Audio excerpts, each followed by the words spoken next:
This is war!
Ask not what your country can do for you. Ask what you can do for your country.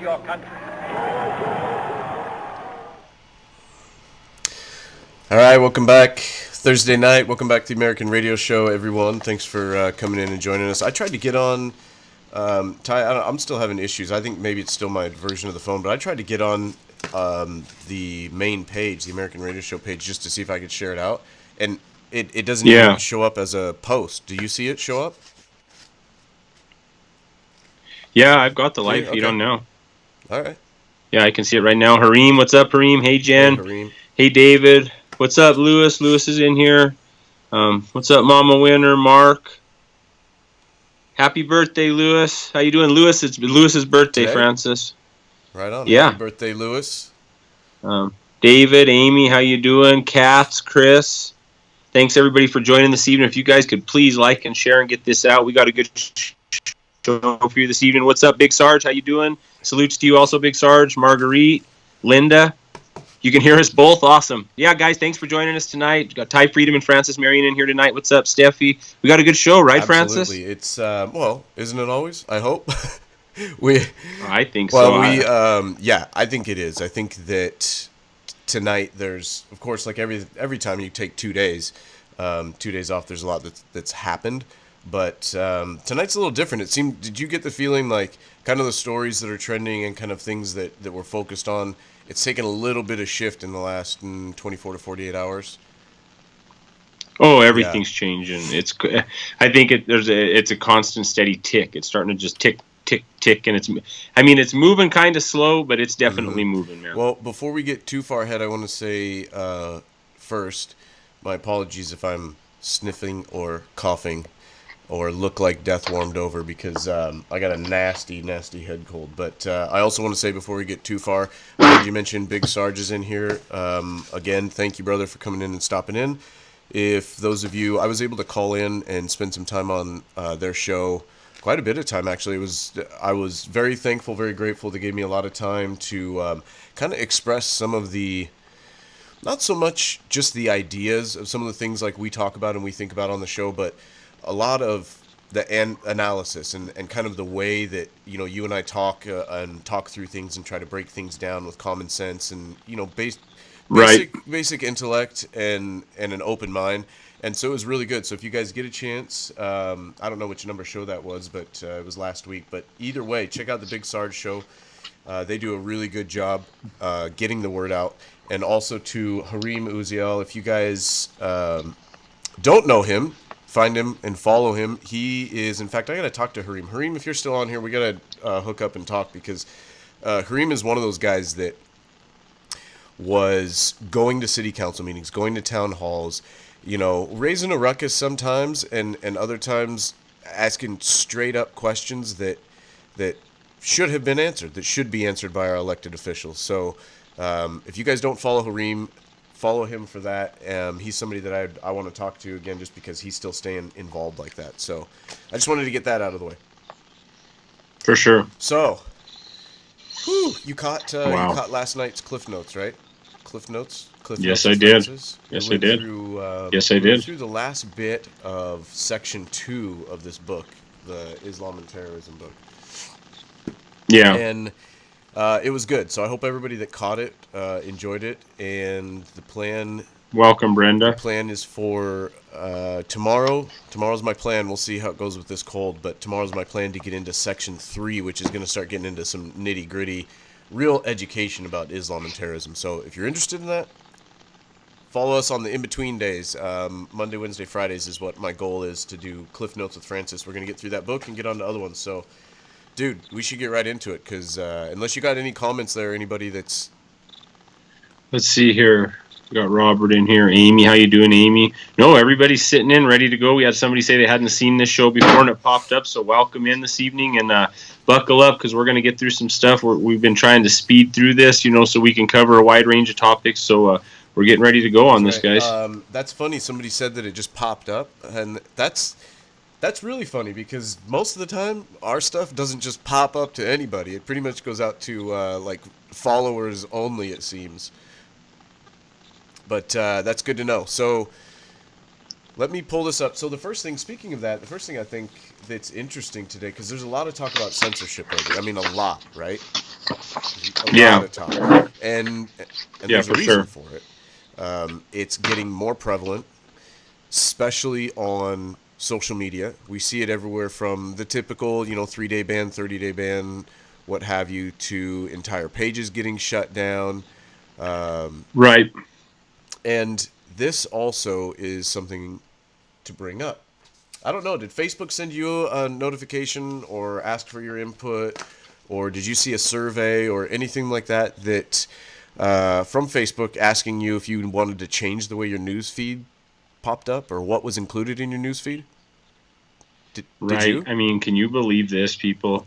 Yeah, I've had actually a few things pop up recently asking me about security features and, yeah, right. They've been popping things up a lot lately. It's kind of surprising, but yeah, I have had pop-ups like this come in. Francis, what's it about? This is major. This is a major change in newsfeed. Now, I'm going to reserve my, I guess, opinion on why they're doing this until after. I want to see what you think and see what some of the viewers think of this. So, here's what's happening. Facebook introduced sweeping changes to the kinds of posts, videos, and photos that its more than 2 billion members will see most. They're gonna prioritize what your friends and family share and comment on, and de-emphasize content from publishers and brands. So this, they're saying right here, this shift is the most. It's right here.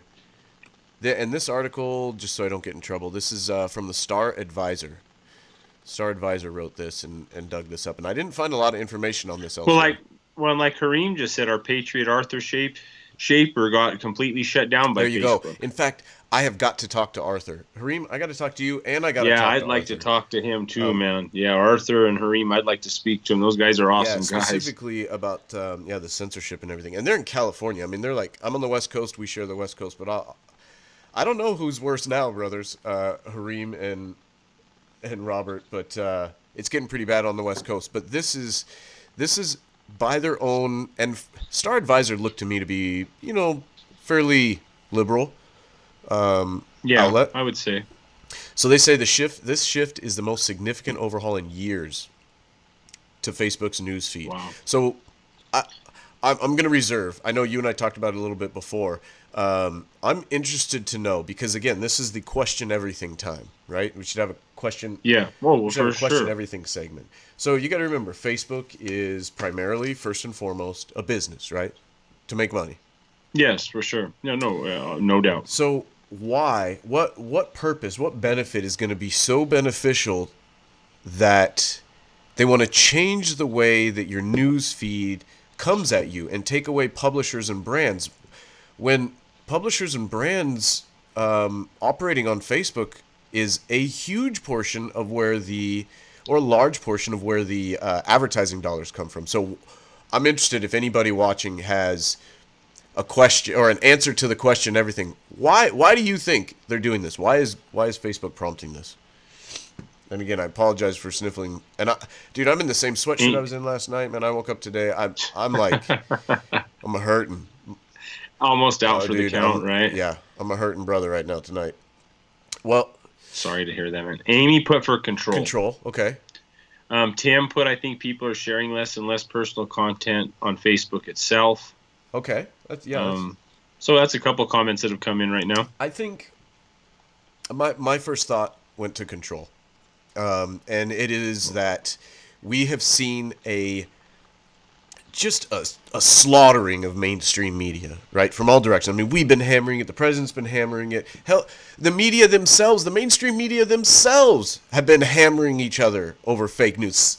CNN calls Fox News, something they release, they call that fake news. And Fox News comes back at MSNBC and said they's fake news. So it's this fake news, fake news, fake news, fake news. Well, dude, social and politics that have become, between Twitter and Facebook primarily, have become one almost. And so I think it's a control thing. I honestly think it's a good clue for us, for people like us, for people like Hareem, for people like all of those that are watching right now that have shared this video out, that put it in front of all of their friends, right? And shared it to their groups. I think that it says that we're being successful, that we're doing a good job. I think it says that. Oh no, I think it agree. Says that we're reaching, and by we, I mean, call it whatever you want, the movement, the alternative media, the awoke. But I think that it says that we're doing a good job, and that this means that the truth is getting out there too much. And in order to shut down the truth, most of it's not coming from private profiles a lot of times. It's being shared and redistributed by brands and, exactly what they're shutting down. Brands and publishers. I mean, that's what we are. We're a content publisher. Essentially, if you break it down in a business sense, that's what we're doing. That's what we are, basically. Give it to them for free. I don't know. I think most of it is control, but I think a lot of it is outside pull. Uh-huh. I think you have somebody that's looking at a presidential run. Everybody talks about Oprah, but Oprah don't scare me as much as Zuckerberg, and he's fallen in line with the people that we're standing up against. And he's not stupid. So what he's trying to do is he's going to come out and say, hey, everybody, all those people that we brand hate groups and they're branding us of fake news, and how they brand us. He's going to say, you want to know what? to save all of you, I have censored them. I mean, it's going to be a push. Today, I was happening to listen to Patriot Radio on Sirius, and they were talking a little bit about they had some undercover talk where they were talking to some Google kids about how they're writing algorithms. So if they see "Make America Great" in something, it suppresses it. Yeah. Man, you've got to realize these kids that have been indoctrinated like by this liberal agenda in these colleges and universities, they're the ones right now shutting us down. What they've done is taken it from the streets where they realized, hey, you know, these bearded Neanderthals are showing up, and we're not just going to push and shove them around. Hey, I anymore. resemble that remark. You know what I mean? You know what I'm trying to say? You know, you show up to these rallies and they're used to running people off. And, you know, like we were at them this year. You see a bunch of patriots standing there with shields and everything. And they're like, okay, they're not going to budge. So what they've done is they've taken it to where they know how, and they've taken it to the technical revolution. And that's what they're doing. They're suppressing us. They're knocking us down. Perfect example is my Patriots, all of us, we all go out. I mean, the Patriots down here are great. We go out and flag every Sunday to boycott the NFL. And I am not lying to you, man. That phone, if they're on here, you can ask them. I'll go ahead and I'll do the live feed, and I can have 70% battery, and I post it, and my phone just zeroes out. Bing, like that. It happens almost every time. It's insane. And you can ask them. I mean, it's happened on more than one occasion. So, I don't know, right? Brother Troy, black hoodies are the new brown shirts. Yep. He's right. Well, he's right. No, yeah, you're right. So, yeah, so, you know, I mean, I just want to throw that into the mix, look at that side of it. I agree. We have to keep an eye on all of it. This was to close out this article. This is interesting. I'm kind of I hate to use the N word, the Nazi word, but I'm kind of a word Nazi, and that's part of what I know. When you and I talk a lot, we talk a lot about the meaning behind what some of these people say, because they're very calculated in what they say, and a lot of times psychologically and sociologically, you can learn a lot about these. Call them Freudian slips or what have you. But this is interesting. This is from David Ginsburg, who's the director of research at Facebook. He says, when people are engaging with people they're close to, it's more meaningful and more fulfilling. Well, first of all, that's your opinion at that point. Some people are really using Facebook and other social media sites as their source of publisher content, or as one of their main sources for news and publisher content. So, first of all... Well, look what it did for Trump. Right, exactly. People see that. I mean, look what it did for Trump. He basically ran an election on a dime. I mean, here's a businessman. Why? Because you have Facebook. Look at the Russian collusion charges. Really, what is it going to come down to? In my opinion, in the end, they're going to find out there was nothing against Trump, but it's going to be, you want to know what? Facebook did some data mining with the Russians. Russians did data mining on Facebook. They're going to find some things like that come up. I can see that. But that's where it is. I mean, free advertisement, free campaign. You can reach so many people. I mean, look how we all meet. Look at how we reached out to each other this year. Absolutely.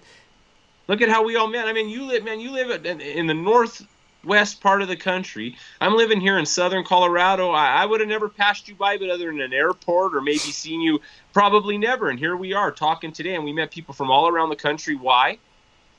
Because of this right here. Because of social media. Right here. Because of social media, basically. Right. Well, this was...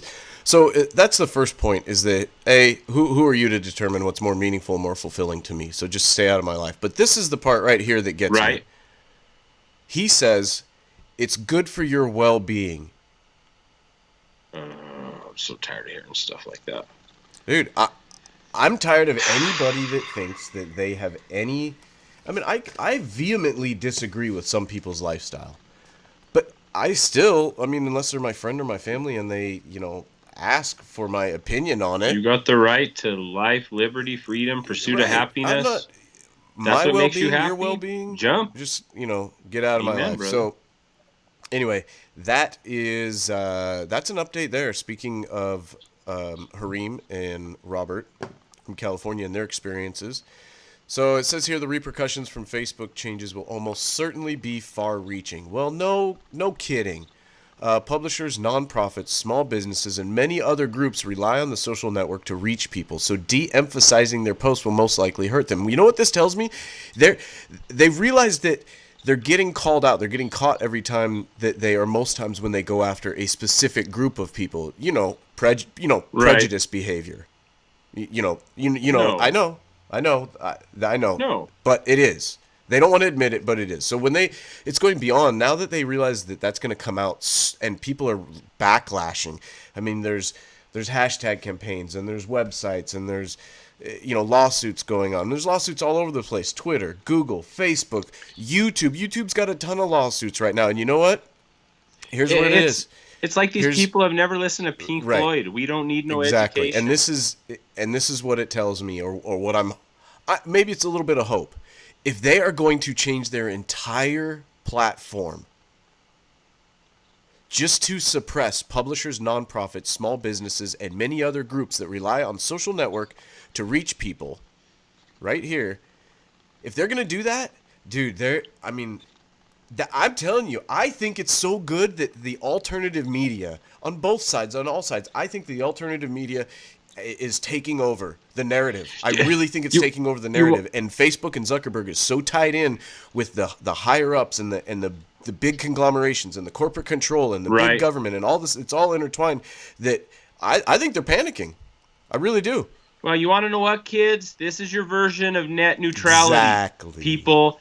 This is net neutrality, and you see right now that in the Senate they're talking about enacting some vote to overturn net neutrality with the FCC. I'm so tired of it. This is net neutrality, people. Iran, net neutrality. This summer, you look at this summer, we were just talking about how we all get together, all the Patriots here, Lewis, Major League Liberty, Billy out in Arkansas. I mean, people, Tennessee, Florida, how?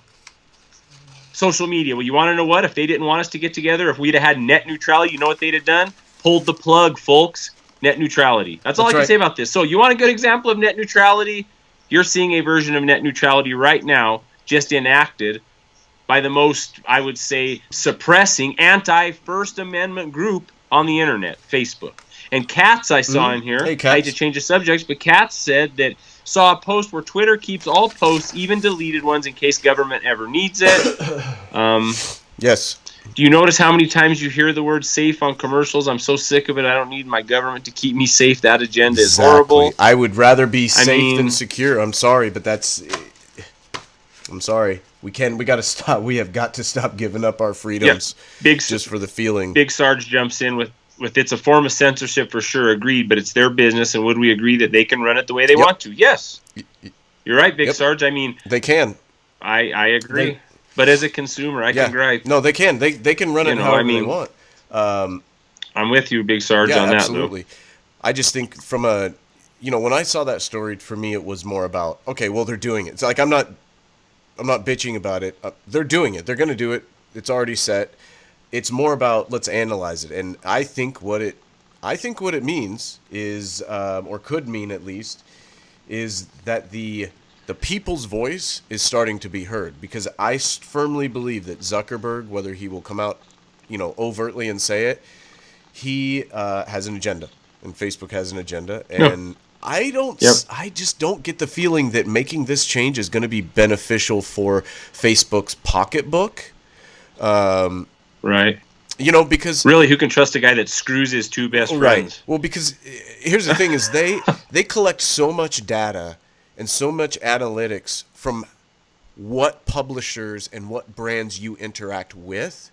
So by not having those brands and publishers in the normal news feed, they significantly reduce the number of what am I trying to say? The numbers in their poll. Like if you're doing a scientific research poll, obviously the more stable that the data is, or the more stable your results are, your results are more stable for a larger population that you use, right? Yeah. So I think my thing is I'd like to. Go ahead. Sorry. I think it's a negative because they're going to have less data. They're going to have less people seeing these posts from publishers, right? This is the analysis of it. You got to think about it from their perspective. Think about what their investors are going to think, which are pure business people, right? And they're going to say, okay, well we're saying we're going to reduce these posts from publishers and brands to our 2 billion users.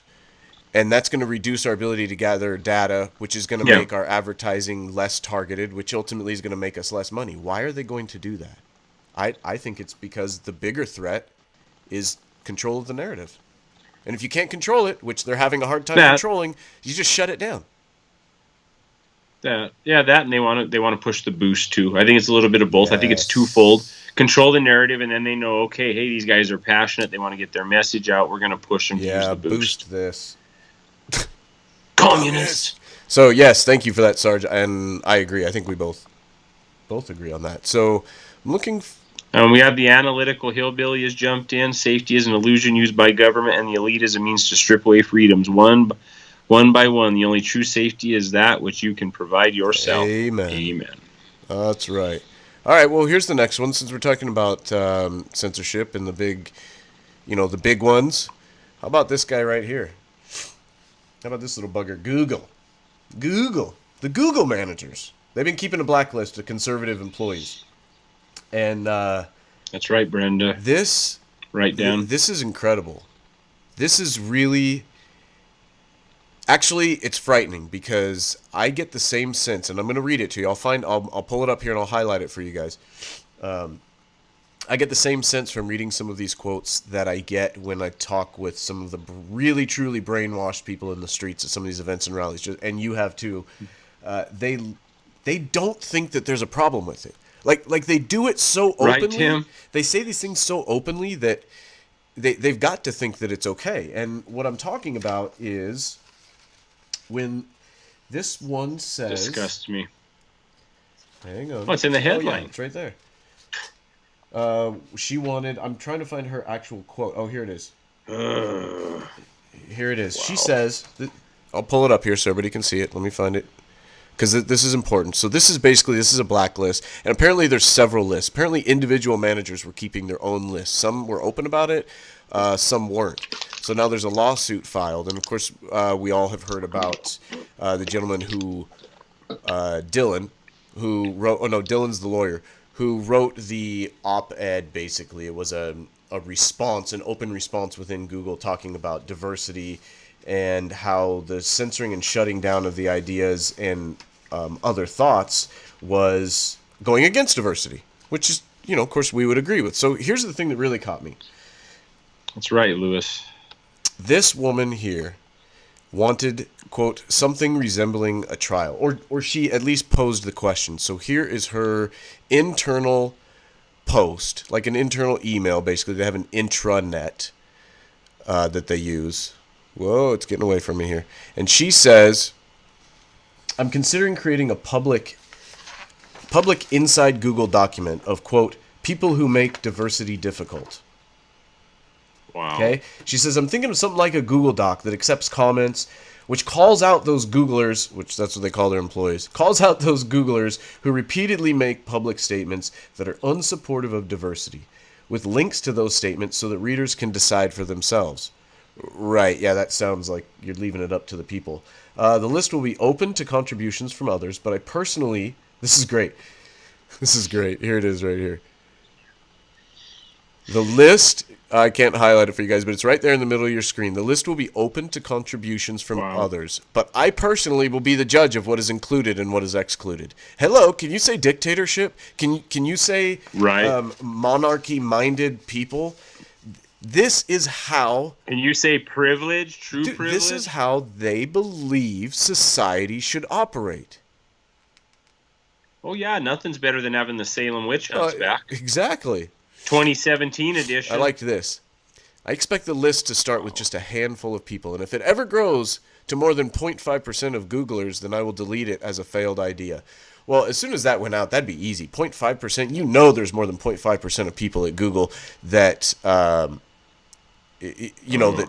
would be reported, although unless they keep their mouth shut. But you know how you'd solve this? You just get together with all the conservatives at Google and you go, you know what?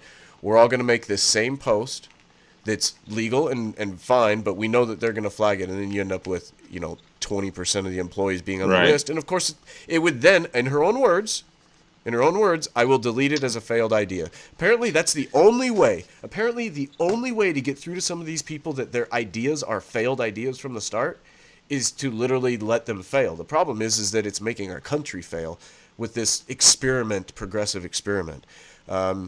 Right, she never would have backed off of it. That's all garbage. That's farce. She'd have put pedal to the metal because it would have gained steam, been in the press, and it would have given her self-absorbent ass a podium to stand on, the soapbox to scream from. She would have been given some peace award or Nobel something. Yeah. She says, things I'm pondering. Should inclusion on the list require something resembling a trial? Should people be removed after some period of time if they start behaving better? Does that say reparation? Well, that's, hidden meeting. That should. I'm sure that's next. That's probably in the follow-up. But, dude, can you believe that? Wow. So this is garbage. Sick. Google, this apparently has been going on for quite a while. There's been multiple complaints to HR. That's right, Analytical Hillbilly. Damore, Damore. That's the last name of the engineer that really started this firestorm in 2017. He sent a memo about women in technology, and it was they were talking about how to get more women involved in working in technology, right? Yeah. And he is now represented by a lawyer and is part of a lawsuit because he was fired. And that's what started this whole thing. And actually, I don't have it here in front of me, but I read what he wrote, and it was very intelligent. It was, see if I can remember the basis of it, the summary of it. The basis of it was he was talking about how the behaviors that they were using in Google, or the processes, that they were using in Google to expand the number of women in technology working for them was actually directly creating a division, because they were giving complete overt and widespread benefits and extra consideration, and it was driving a divide within the company. And so he offered some other suggestions, and I thought it was good, but apparently Google didn't. So I don't know. No, no, I would say they didn't. Dude, agree with him. In that case, the squeaky wheel didn't get greased. He got kicked out on his replaced. Yeah. To the gutter. What's up, Captain America? Hey, Captain America. Hey, Brian. I gotta call you. Dude. We're getting ready to make the change, baby. He knows what I mean. We're getting ready to make the change.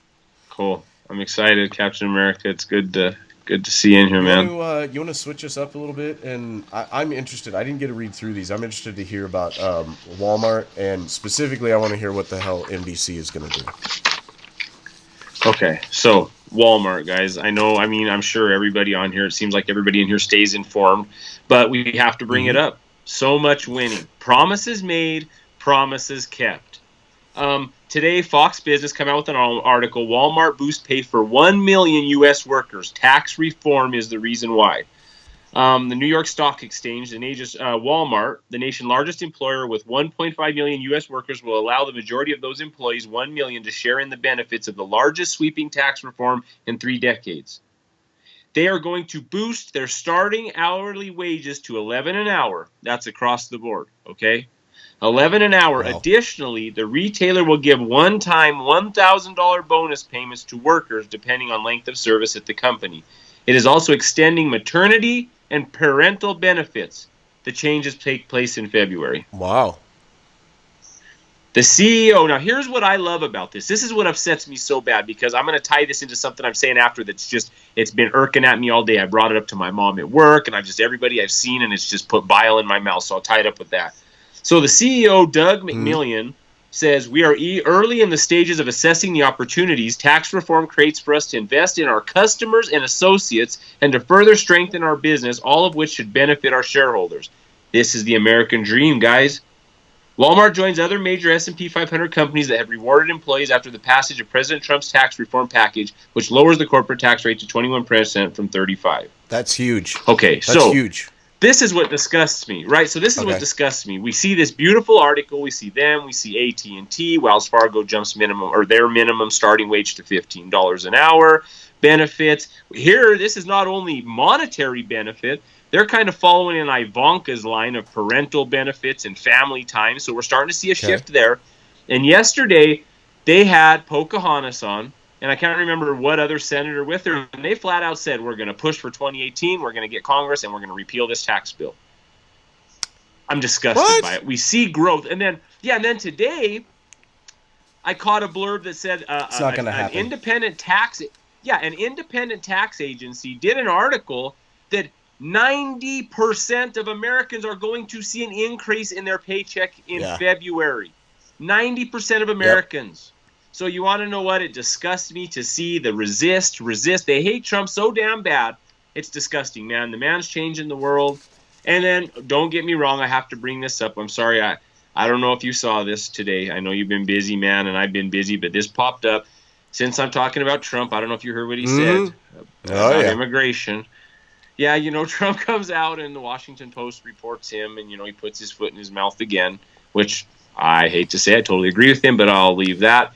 Here's the thing, is he's changing the country. He's a businessman. We're seeing the benefit. I'm tired of the resist. I'm tired of them so mad and hating him for no reason that they are going to basically screw us over. The working class is finally going to see some benefit, and employees are seeing benefit.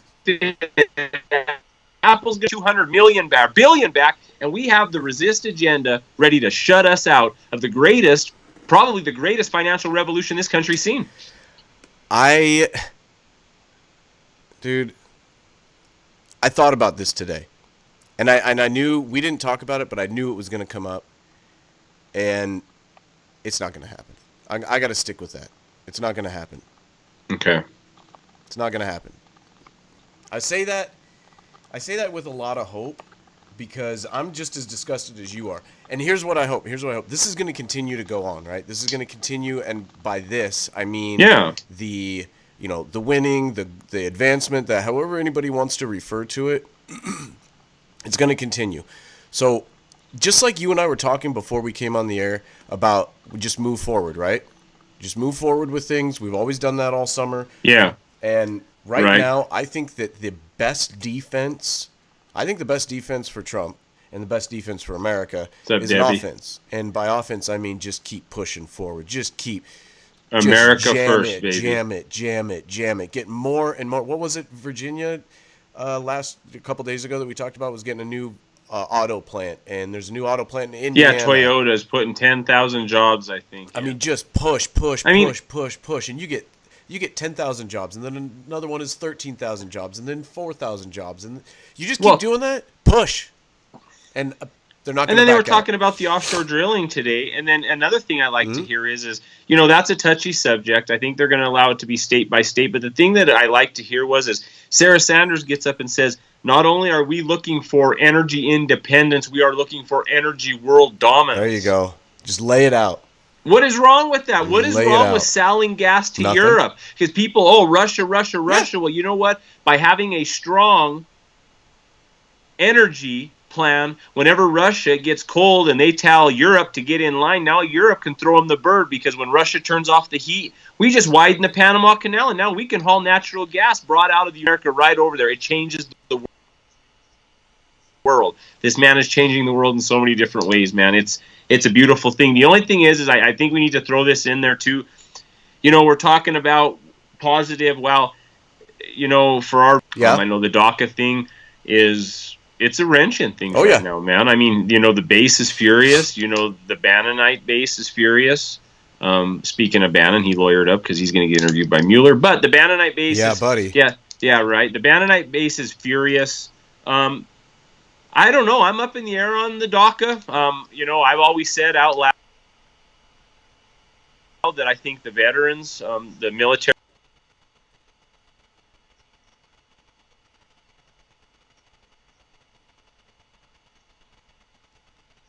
Okay.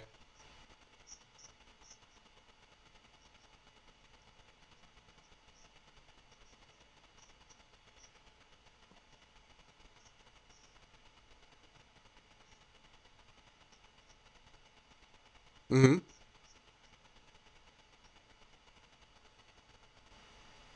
Amount of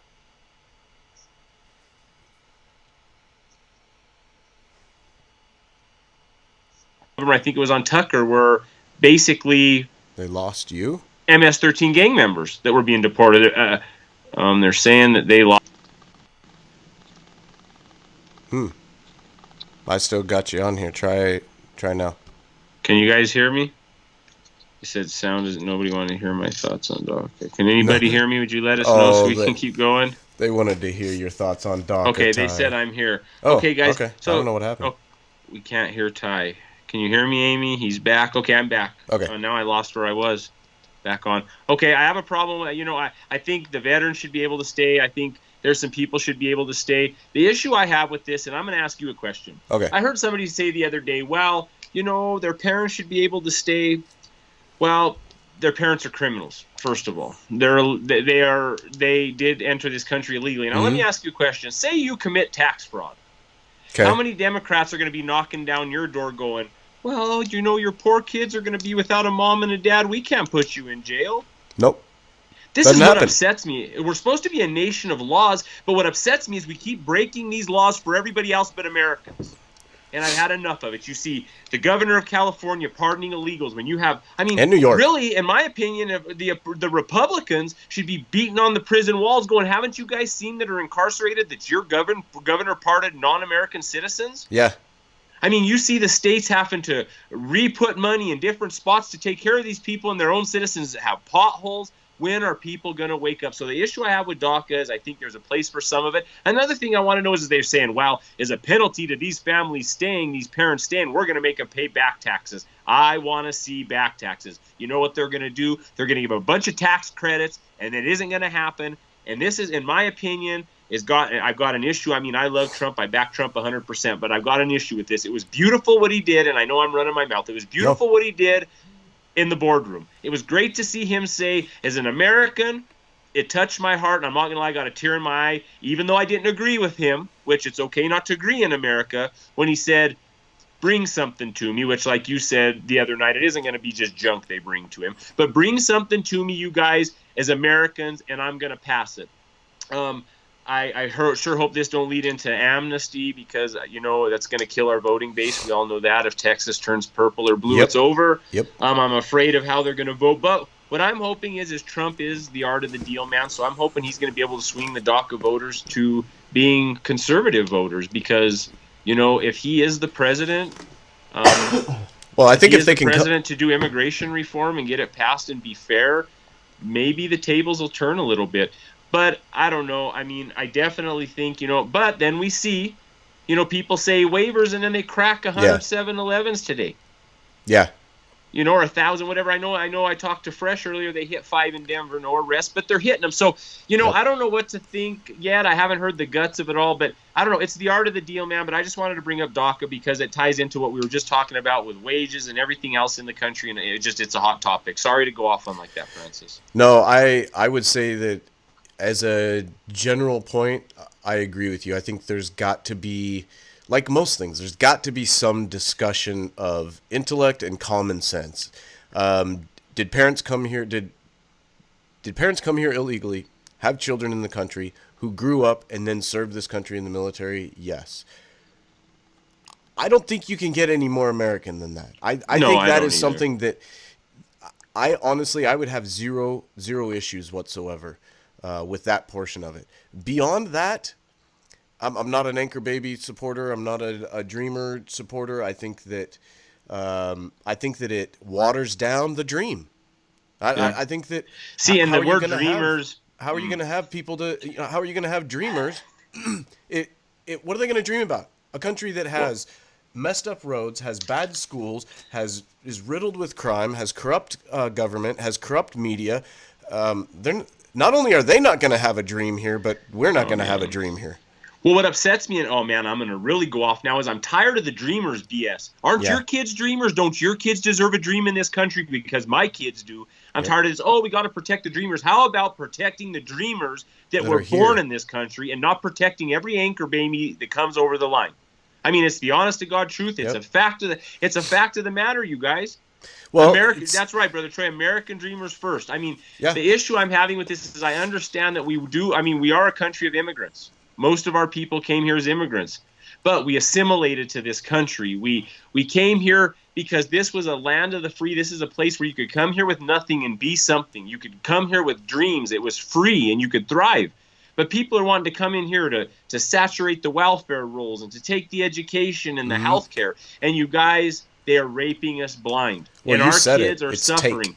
Our kids aren't going to the dentist. You want to know why? Because we can't afford it. Our kids aren't going to doctor's appointments. You want to know why? Because we can't afford it. I'm tired of it, you guys. We have to step up. This is an issue I have. I know the border wall is going to come, and I know he's got a plan. But let's just hope this just isn't an open door for amnesty. Because, like Dan said, the last time amnesty happened, it drove down wages forever. I just hope he isn't caving too much to the left, because look at what happened when Nixon caved to the left. They ate him. They slit his throat. Yep. So, I don't know. But he's smarter than Nixon. That's all I can say. But, sorry, like I said, that was on my soapbox. No, that's good. Is that Dan Rodriguez you're talking about? Yes. I wonder if he's driving tonight or if he's at home. No, Debbie Bates said deport them all. She said what? You cannot reward DACA illegals for breaking the law. Deport them. If we can get, David said, if we can get DACA conservative, that would be great. Yep.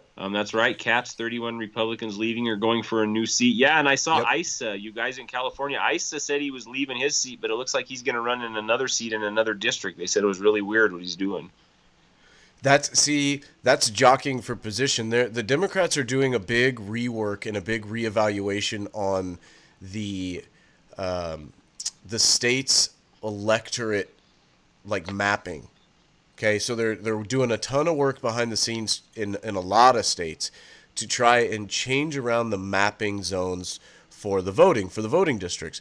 And they're doing it based on the outcome or the people that voted in 2016. So that's not just interesting. That's one of those things, again, question it, like, that just doesn't make sense. There's a reason why somebody would do that. And we know how the DNC works.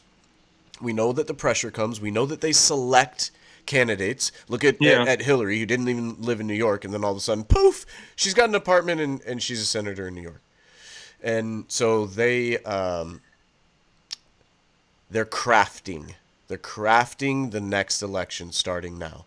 So I think it's something to be concerned about. But I wanted to show you were talking about Trump's real quick. Trump's comment about today that everybody blew up on, about coming from a whole country. I'll say it. Yeah, he flat out said that, why do we have to deal with the issues of these people coming from third world shithole countries? That's right. Well, I actually I liked this little excerpt here, so I hope that it plays well for everybody. This is the Tucker kind of response to this today.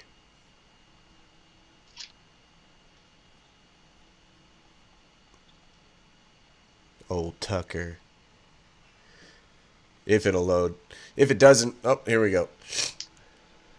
Dun, dun, dun. And this was, again, remember, this was a private meeting, essentially, right? And this is a deal. They're negotiating. They're talking.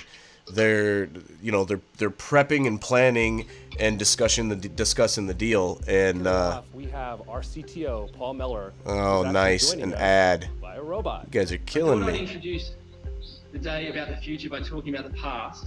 All right. Sorry, guys. I didn't have an ad on it the first time I showed it. I guess when you go back for a second time, then somebody's got to get paid. You can watch it once for free. But the second time, after that, you got to catch the ad. Yeah, somebody's got to pay. Well, good evening and welcome to Tucker Carlson tonight. Today, as you doubtless heard during immigration talks, President Trump said something that almost every single person in America actually agrees with. An awful lot of immigrants come to this country from other places that aren't very nice. Those places are dangerous, they're dirty, they're corrupt, and they're poor. And that's the main reason those immigrants are trying to come here, and you would too if you live there. Of course. President Trump asked why America doesn't receive more immigrants from places you might want to visit on vacation. Why aren't we getting more people from Norway, he said, which by almost any measure, including the UN's measures, is the most developed and richest country in the world. Well, saying this, Trump used an expletive, and that's not surprising either, since he uses them all the time when he was speaking privately. And yet, for some reason, virtually everyone in Washington, New York, and L.A. had a hissy considered fit. this a major, major event. Why is that? To find out, we're joined by Jose Pera. He was this is interesting, Jose Pera. Obama's 2012 campaign. And he joins us in the studio. Jose, thanks for coming on. Thank you for. And the audio is really what's important, I folks. I know there's a lag. But debate over what countries we ought to admit immigrants from, and I think we're kind of having that debate. But what bothers me about the explosion this afternoon is the dishonesty in it. And I'll just give you one example. Joan Walsh over on CNN, an analyst over there, was asked just a minute ago, would you rather live in Haiti or Norway? And she said with a straight face, I can't say. That's lying. If we got to the point where we all have to pretend that every country is exactly as nice as every other country, Of course that's then lying. we're being dishonest. Right. No, it's basically they're talking about.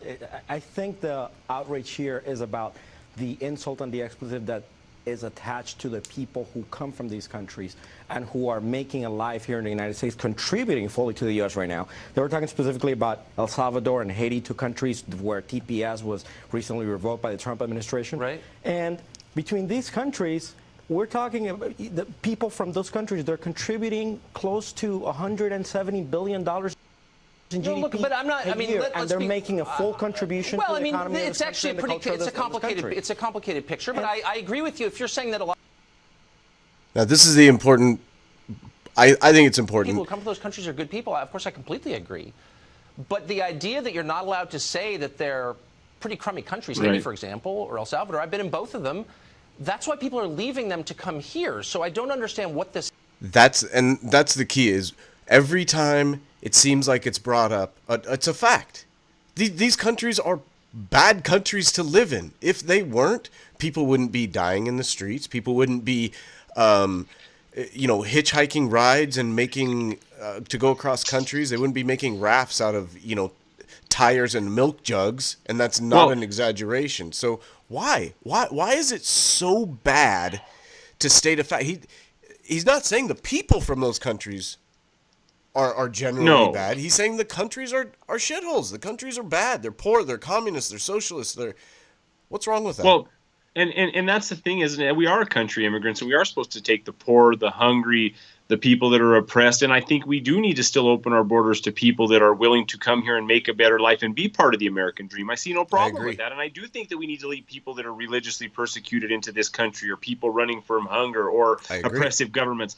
But it seems like people like that are like Agnes that comes here, they're grateful to be here. They want to be in this country. And I think that's also part of this too. And people have to realize I'm all about immigration reform. I think it's awesome. We are a country immigrants. I think the more people we get in here, the more points of views we do have. We do work better together. Mm-hmm. I mean, look at what all the immigrants have done, what they have contributed to this country. We all know that. Like I said, all of us are ancestors of immigrants, but we do need to have some type of, I think, a merit system. And I think this is where it's all going to play in, is when you put the wall in here, it's also going to help the people that are coming here legally make it feel like their effort is put in. Because if you hear people that come here legally, they hate people that are here illegally. Oh, yeah. They are so upset because, and another thing we have to do is we do have to reform immigration to make it not so hard. Because for the people that should be here, I agree.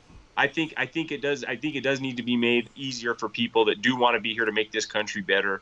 I agree. I think it does. I think it needs to be happening. And I'm sure that this is probably what you mean by easier. You don't mean Hold on a second, friends. Actually, Mark, if you trust the media, that's your problem, man. I mean, sorry, if you're a shekel, you probably won't like this show. We just have somebody in here. Trust the media. And then media. Trey, I'm glad you do watch this. Maybe if you pay attention to what we say, maybe something will stick for you. So yeah, Mark, I mean, you're welcome to stay around. And if you don't like the show, you're also welcome to leave. I mean, there you go, brother. We show and highlight and talk about news stories in the mainstream media, and alternative media, and stories that we dig up on our own. But really, it's not. It's about just analyzing it. We're trying to, really break it down and get down to the nitty gritty. And if you trust the mainstream media, you haven't been paying very close attention this last year. We were talking about immigration, and this is a story that Mama Winter always says. It cracks me up. Somebody told her one time, aren't you going to go back to Italy where your ancestors are from? And she always tells them, if it was so damn great over there, why did my family come here? Why'd they come no here? interest in going over there. Yeah, exactly. So, I mean, people know those people aren't fleeing. I mean, my ancestors didn't risk dying on boats and starving and having to eat rats and wood to get over here because Italy was a great place to live. Yeah, just like mine came from, at least on my father's side, they come from Scotland. They didn't hop on, my great-grandfather didn't hop on the boat with his parents and, come over here. His parents didn't just throw him on there because it was a fun vacation. So, but I want to get to just a touch more on this little guy here. Sin is you're not allowed to point out that other countries aren't as good places to live as America? Like, what is the Because problem? I think it's an important dialogue. Basically, what's happening here is that the president is connecting and articulating the same vision that we saw in Charlottesville. When they're talking about replacement, there it is. There it is.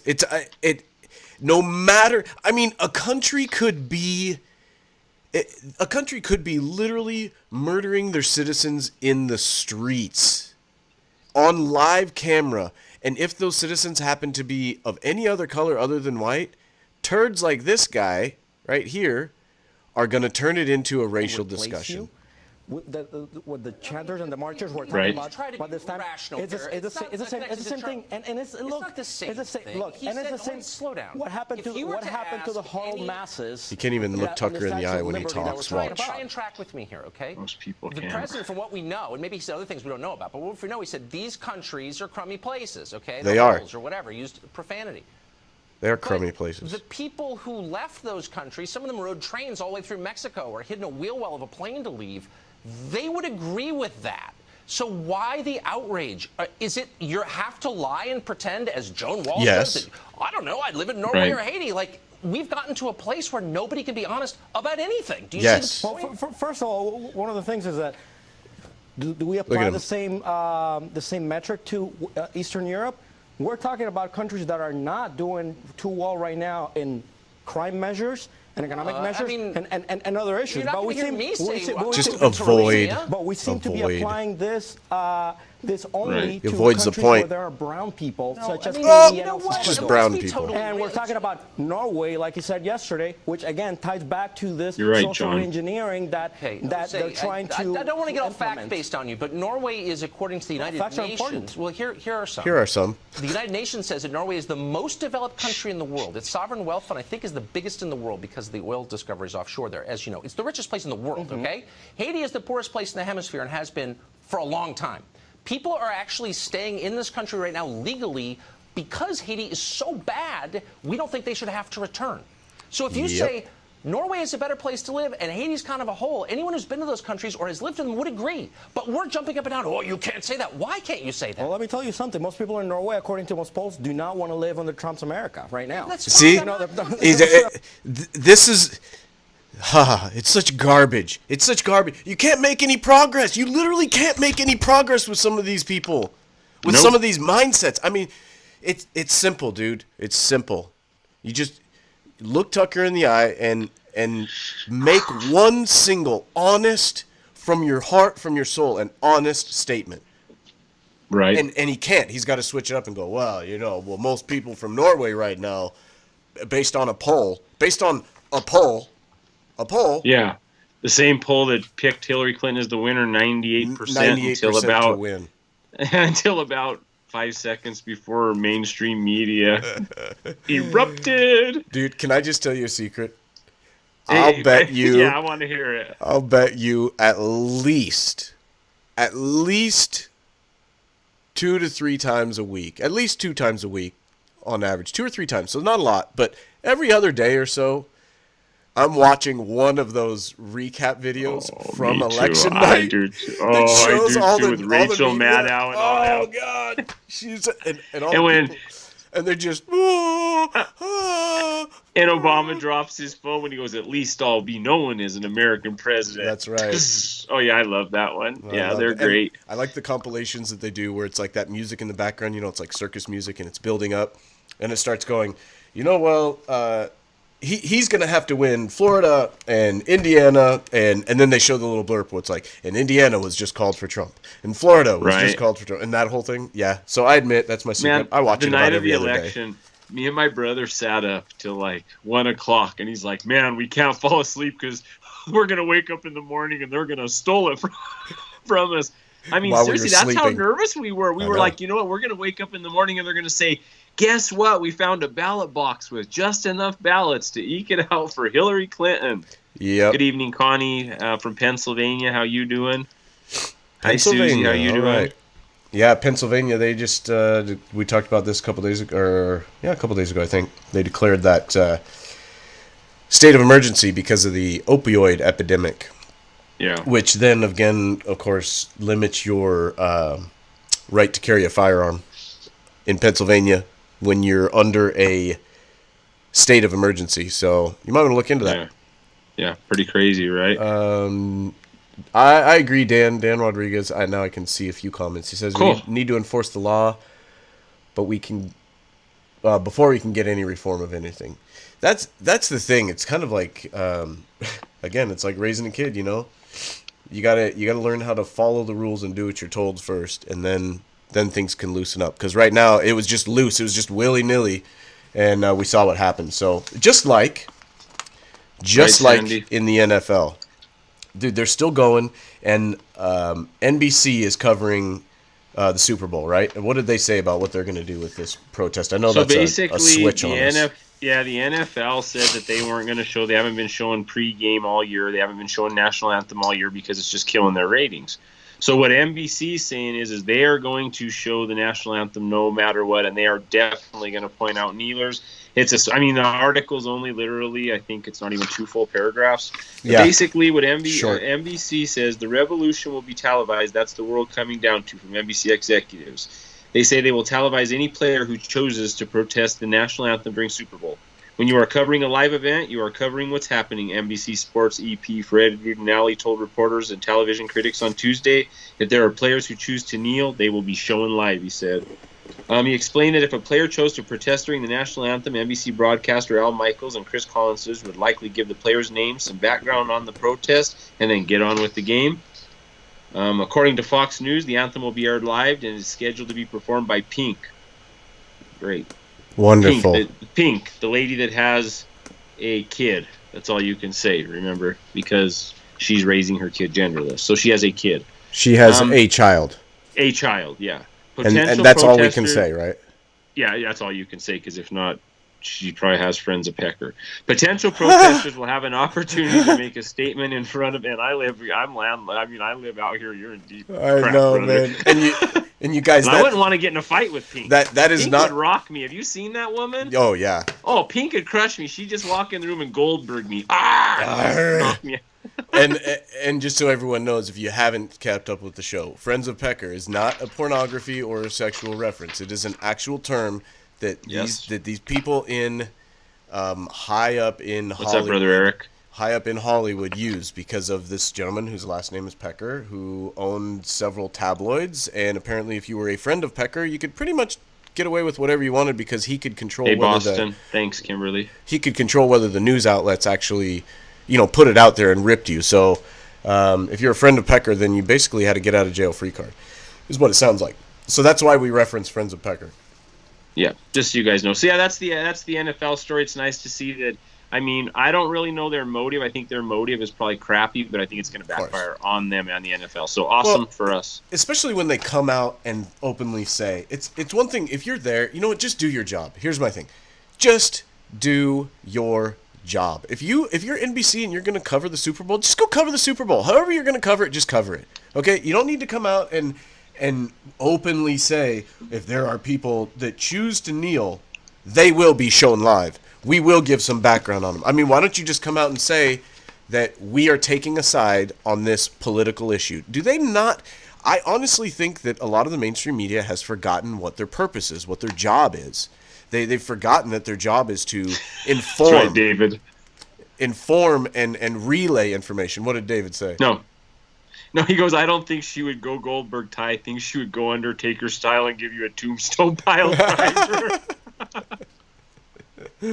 Oh, God. Kimberly said she's from Boston. Welcome in, Kimberly. That's right, Brian. Shut up and cover the game. I won't be watching it. If you guys have noticed on Thai Freedom, you can check it out. Myself and the SoCo Patriots have been out since like week 2 every Sunday. Rain, snow, -5. We'll be out there the next few weekends, and we will also be out there Super Bowl Sunday having our own party. Nice. I wish I could be there. Guys, boycott the NFL. I have not watched. Yeah, I wish you could be here too, man. I've said this before, and this is the God's honest truth. I have not watched an NFL game besides the Super Bowl last year, which I was at a party. I think I was at my folks' house, so it's on the TV. But I have not watched the NFL at all, one single game since Colin Kaepernick took his first knee. And the 49ers Good have been for you, my brother. favorite. That 49ers have been my favorite team since I was a kid. All my family's a ton of families in the Bay Area. And they're the biggest disappointment of them all. I mean, they're donating money to all these friggin' leftist Telling you, man. anti-cop organizations. And I'm telling you, it's brutal. I mean, I've got tons of 49er gear, and it's like I haven't watched a game since. yeah, well, you can always remember Montana, Craig. That's Rathman, right. I mean, Those were the those- days, baby. Those you want to know what it's never going to be. Jerry that good Rice, against. Tom Right, just- Rathman, right, just Roger let it Craig, ride. Joe Ronnie Lott, Montana, yeah. Ronnie Oh, Lott. yeah. Oh, yeah. Those were the days, baby. Those were the days of football. Those were the days of the 49ers.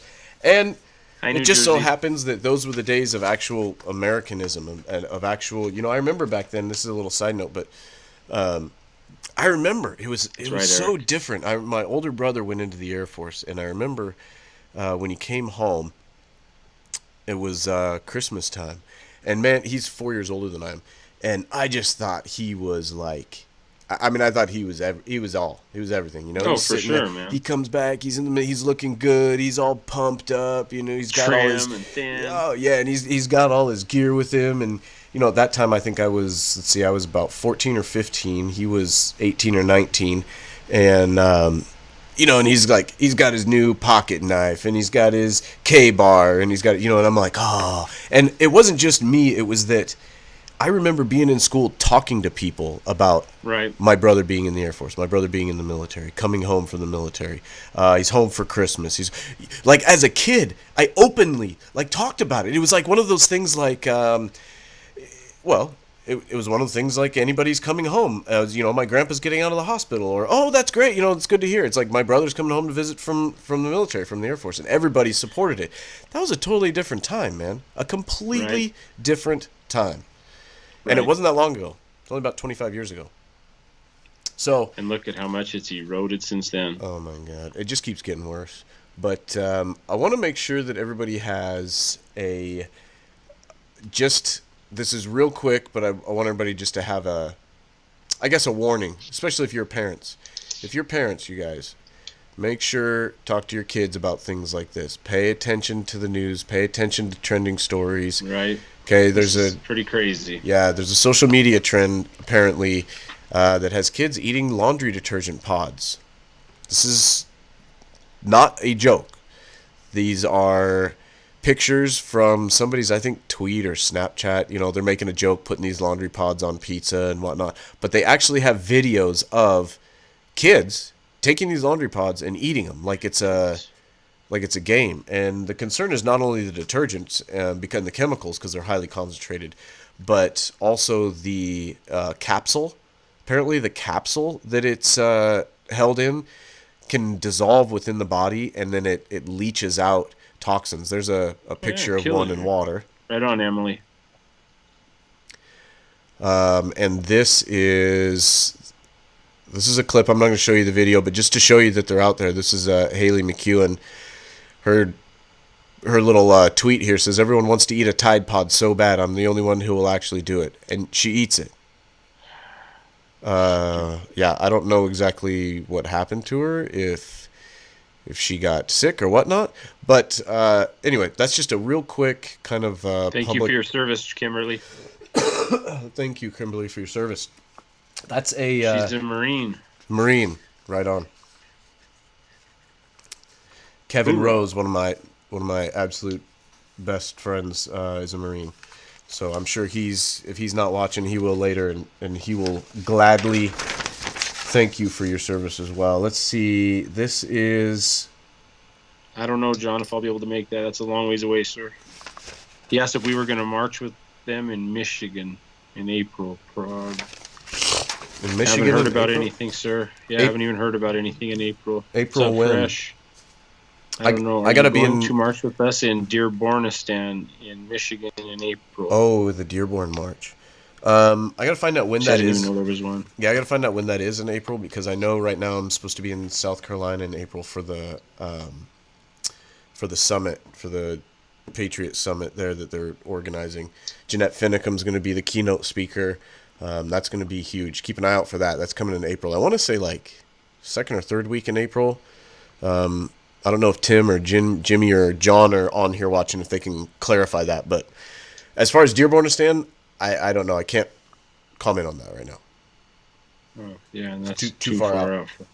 Yeah, too far me out too. right now. That's too far out for me, guys. So this is crazy right here.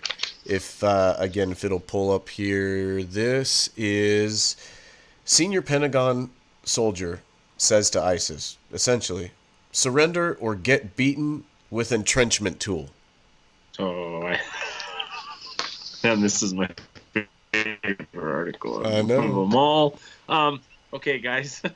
The headline from Fox News: Senior Pentagon soldier to ISIS, surrender or get beaten with entrenchment tool.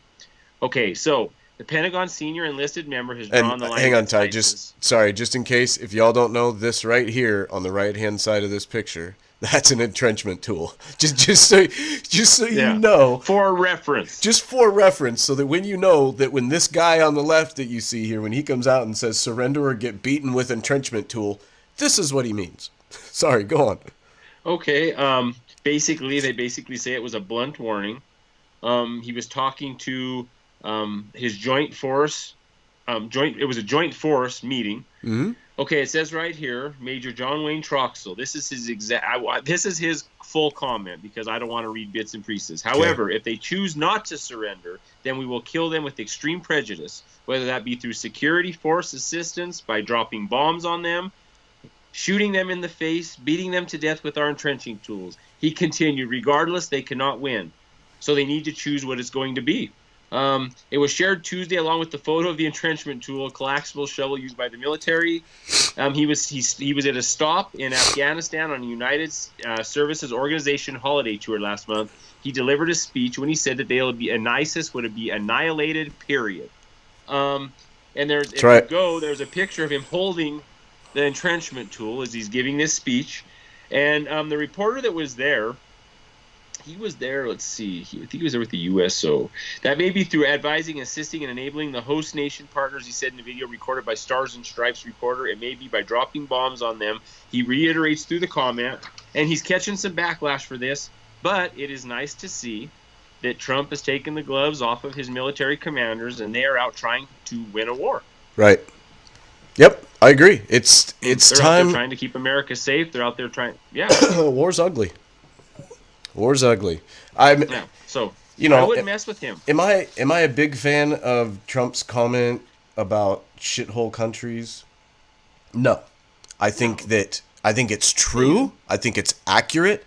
I think it was a poor choice of presentation, but at that point I'm like, that's about all I can say negative about it. It was a poor choice of presentation. If President Trump sat here and asked me about that comment, I would say, well, I would have said it different. I probably wouldn't have said that knowing that people were going to freak out about it. But you're right, and I don't have a problem with it. And it's kind of like this. It's exactly what he said. He's right. Yeah. He's talking about war. He's not threatening. He's saying if they don't surrender, we are at war, right? We are at war with ISIS. Is that understood? I mean, are we all on the same page there? I assume. Right? Yeah, it isn't like my friends that come back from Afghanistan saying, yeah, I was in a Humvee on a 50 caliber chain gun, and they'd come to checkpoints, and we'd have to let those suicide bombers get within seeing distance where you could see the white of their eyeballs before you could fire on them. I've seen the programs. I think it's Operation Restrepo, where they'd have to call in, we're being fired on. Then they'd fly a drone over these group of people before they'd allow them to fire back. It's nonsense. We have American soldiers over there trying to protect our freedom, trying to protect the free world, and they're getting fired upon, and they have to wait for them to send a drone up to see if they can fire back. Well, yeah, of course. It is. It's out of control, and this is... I have the same reaction to this. We are at war with ISIS.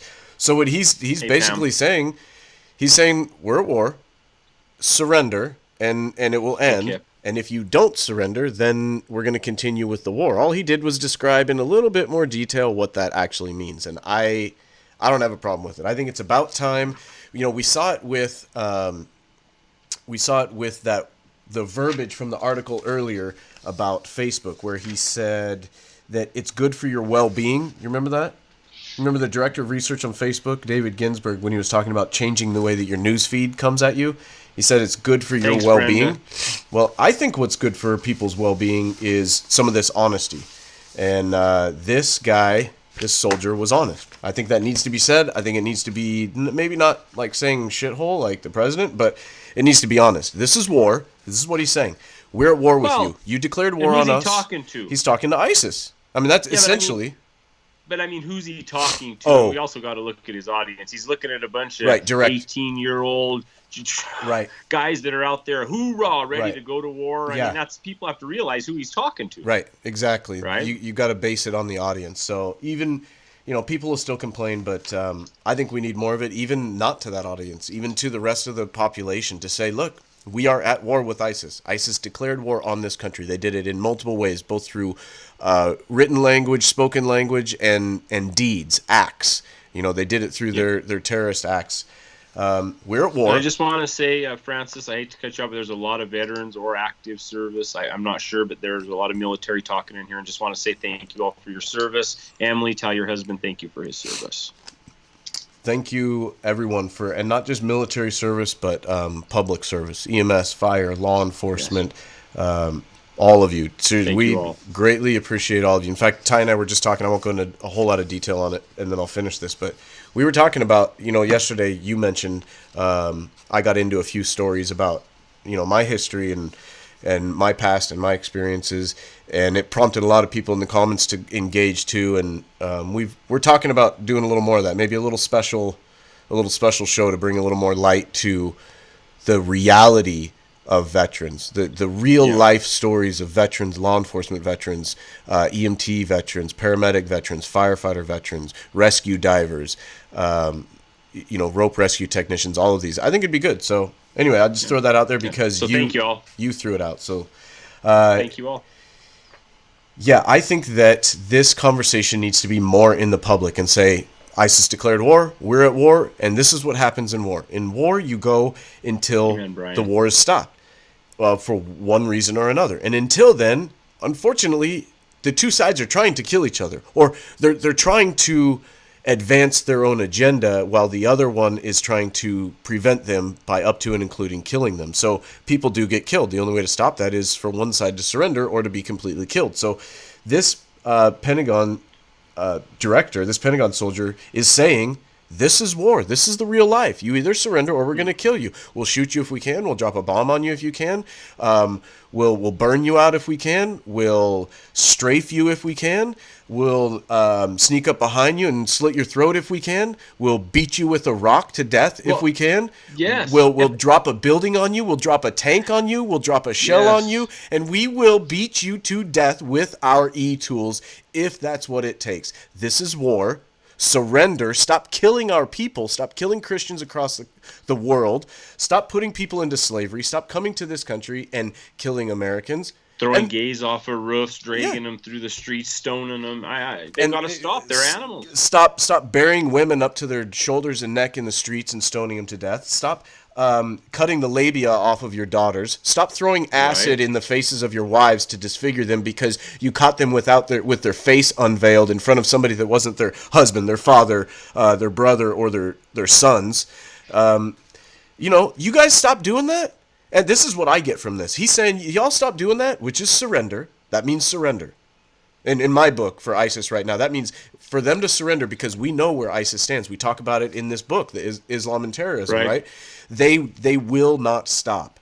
They are commanded to. So basically surrender, abandon that portion of Islam at the least, or we're just going to keep at war until we kill you.